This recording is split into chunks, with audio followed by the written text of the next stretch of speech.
Break ಆದ್ಮೇಲೆ ಮತ್ತೆ ನಮ್ಮ ಬೆಂಗಳೂರು ನಂಬರ್ 1 ಸಾರಿಗೆ ಅನ್ನೋ ಹೆಗ್ಗಳಿಕೆಗೆ ಪಾತ್ರವಾಗಿರೋ ಬಿಎಂಟಿಸಿ ಮತ್ತಷ್ಟು ಜನಸ್ನೇಹಿಯಾಗುವತ್ತ ಹೆಜ್ಜೆ ಇಟ್ಟಿದೆ. ವಿದ್ಯುತ್ ಚಾಲಿತ ಬಸ್ ಅನ್ನ ರಸ್ತೆಗಿಳಿಸಿದೆ.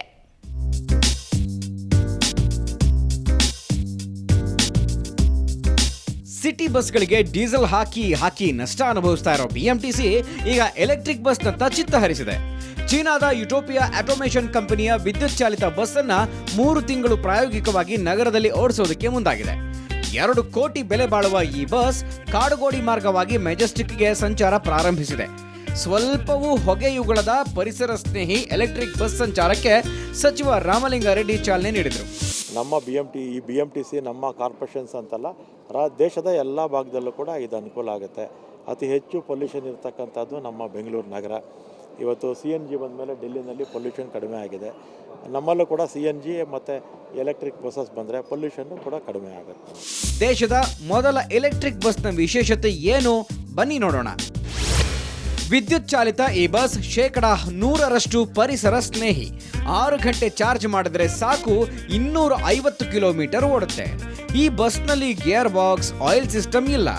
42 ಮಂದಿ ಆರಾಮಾಗಿ ಕೂರಬಹುದು. ಜೊತೆಗೆ 3 CC ಕ್ಯಾಮೆರಾಗಳನ್ನು ಸಹ ಅಳವಡಿಸಲಾಗಿದೆ. ಇನ್ನು ತುರ್ತು ಚಿಕಿತ್ಸೆ ಬಾಕ್ಸ್ಗೂ ಪ್ರತ್ಯೇಕ ಸ್ಥಳಾವಕಾಶ ಇದೆ. ಸದ್ಯ ಕಾಡುಗೋಡಿ ಟು ಮೆಜೆಸ್ಟಿಕ್ ಮಾರ್ಗದಲ್ಲಿ ಈ ಬಸ್ ಸಂಚರಿಸಲಿದೆ. ಈಗ 3 ತಿಂಗಳಿನಲ್ಲಿ ನಮಗೆ ಎಕ್ಸಾಕ್ಟ್ ಗೊತ್ತಾಗ್ಬಿಡ್ತದೆ ಅವರು ಏನು ಕ್ಲೇಮ್ ಮಾಡ್ತಾ ಇದ್ದಾರೆ, ಬೇರೆ ಕಂಟ್ರಿನಲ್ಲಿ ಅವ್ರು ಏನು ರನ್ ಮಾಡ್ತಾ ಇದ್ದಾರೆ, ಅಲ್ಲಿ ತುಂಬ ಸೇವಿಂಗ್ ಆಗ್ತದೆ. ಆದರೆ ನಮ್ಮದು ಇಂಡಿಯನ್ ಕಂಡೀಷನ್, ಬ್ಯಾಂಗ್ಳೂರ್ ಕಂಡೀಷನ್ ಬೇರೆ, ಟ್ರಾಫಿಕ್ ಕಂಡೀಷನ್ ಬೇರೆ. ಆ ಕಂಡೀಷನ್ನಲ್ಲಿ ನಾವು ಪ್ರಾಕ್ಟಿಕಲಿ ಆಗಿ ನೋಡಬೇಕು ಎಂಥ KMPL ನಮಗೆ ಬರ್ತದೆ, ಅದೆಲ್ಲ ನೋಡ್ಕೊಂಡು ಇಕನಾಮಿಕ್ ಅನಾಲಿಸಿಸ್ ಮಾಡಿದ ಮೇಲೆ. ವೋಲ್ವೋ ಬಸ್ ದರವನ್ನ ಈ ಎಲೆಕ್ಟ್ರಿಕ್ ಬಸ್ ಹೊಂದಿದೆ. ಪ್ರಯಾಣಿಕರಿಂದ ಒಳ್ಳೆ ಪ್ರತಿಕ್ರಿಯೆ ಸಿಕ್ಕರೆ BMTC ಇನ್ನಷ್ಟು ಎಲೆಕ್ಟ್ರಿಕ್ ಬಸ್ಗಳನ್ನು ರಸ್ತೆಗಿಳಿಸುವ ಸಾಧ್ಯತೆ ಇದೆ. ಬೆಂಗಳೂರಿನಿಂದ ಕ್ಯಾಮರಾಮನ್ ವಿನೋದ್ ಜೊತೆ ನಂದಿನಿ, ಸುವರ್ಣ ನ್ಯೂಸ್. ಬೆಂಗಳೂರಲ್ಲಿ ಮಹಾಶಿವರಾತ್ರಿ ಆಚರಣೆ ಜೋರಾಗಿತ್ತು. ಶಿವನಾಮ ಸ್ಮರಣೆ ಮಾಡಿದ ಭಕ್ತರು ವಿಶೇಷ ಪೂಜೆ ನೆರವೇರಿಸಿದರು.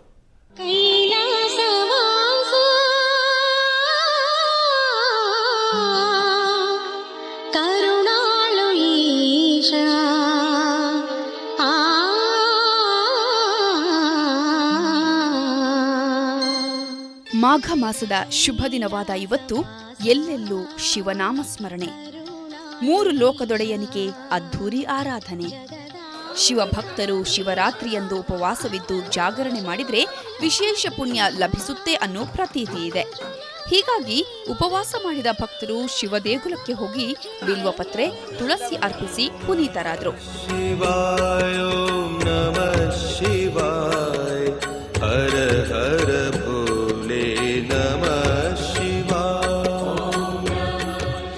ಬೆಂಗಳೂರಿನ ಈಶ್ವರ ದೇವಸ್ಥಾನಗಳಲ್ಲಿ ಬೆಳಗ್ಗೆಯಿಂದಲೇ ವಿಶೇಷ ಪೂಜಾ ಕೈಂಕರ್ಯಗಳು ನಡೆದವು.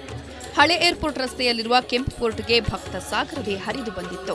ನೀರಿನ ಮಧ್ಯದಲ್ಲಿರುವ ಶಿವಲಿಂಗಕ್ಕೆ ತೆಪ್ಪದಲ್ಲಿ ಕುಳಿತು ಪ್ರದಕ್ಷಿಣೆ ಹಾಕಿ ಇಷ್ಟಾರ್ಥ ಈಡೇರಿಸುವಂತೆ ಬೇಡಿಕೊಂಡ್ರು.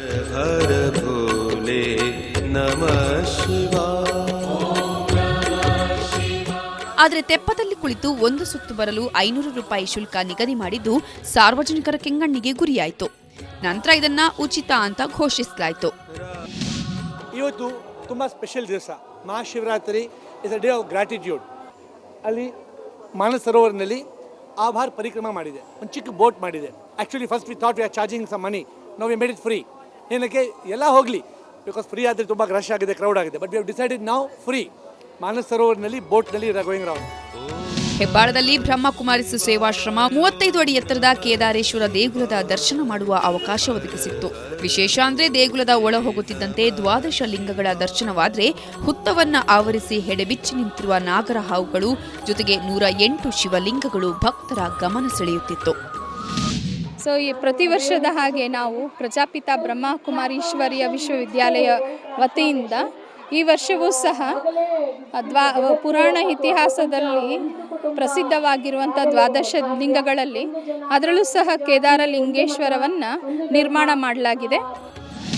ಅಷ್ಟೇ ಅಲ್ಲ, ಬಸವನಗುಡಿಯ ಗವಿ ಗಂಗಾಧರೇಶ್ವರ ದೇವಾಲಯದಲ್ಲೂ ವಿಶೇಷ ಅಭಿಷೇಕ ನಡೆಯಿತು. ಕಾಡುಮಲ್ಲೇಶ್ವರ ದೇವಾಲಯದಲ್ಲಿ ಭಕ್ತಾದಿಗಳು ಸರತಿ ಸಾಲಲ್ಲಿ ಮಹಾದೇವನ ದರ್ಶನ ಪಡೆದರು.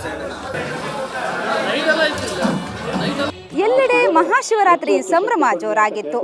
ಕೇವಲ ದೇವಾಲಯಗಳಲ್ಲಿ ಮಾತ್ರವಲ್ಲ, ಸಿಲಿಕಾನ್ ಸಿಟಿಯಲ್ಲಿ ಪ್ರತಿಷ್ಠಾಪಿಸಿದಂತಹ ದೇವಾಲಯಗಳಲ್ಲಿ ಕೂಡ ವಿಶೇಷವಾದಂತಹ ಪೂಜೆ ನಡೀತು. ಒಟ್ಟಿನಲ್ಲಿ ಭಕ್ತಾದಿಗಳು ಮಾತ್ರ ತಮ್ಮ ಕಷ್ಟಗಳನ್ನು ಶಿವನ ಜೊತೆ ಹಂಚಿಕೊಂಡು ಇಷ್ಟಾರ್ಥಗಳನ್ನು ಪೂರೈಸಿಕೊಂಡ್ರು. ಬೆಂಗಳೂರಿನಿಂದ ಕ್ಯಾಮರಾ ಪರ್ಸನ್ ಕೃಷ್ಣ ಕುಲಕರ್ಣಿ ಜೊತೆಗೆ ಮಮತಾ ಮರದಾಳ, ಸುವರ್ಣ ನ್ಯೂಸ್. ಕನ್ನಡದಲ್ಲಿ ಕಲ್ಯಾಣ ಮಸ್ತು, ಹಿಂದಿಯಲ್ಲಿ ಶಾದಿಗೆ ಸೈಡ್ ಎಫೆಕ್ಟ್. ನಾಳೆ ತೆರೆಗೆ ಬರಲಿರೋ ಎರಡೂ ಚಿತ್ರಗಳು ಮದುವೆಗೆ ಸಂಬಂಧಪಟ್ಟವು. ಯಾವ ಮದುವೆ ಪ್ರೇಕ್ಷಕರಿಗೆ ಭೂರಿ ಭೋಜನ ಉಣಬಡಿಸುತ್ತೆ ಅನ್ನೋದೇ ಸದ್ಯದ ಕುತೂಹಲ.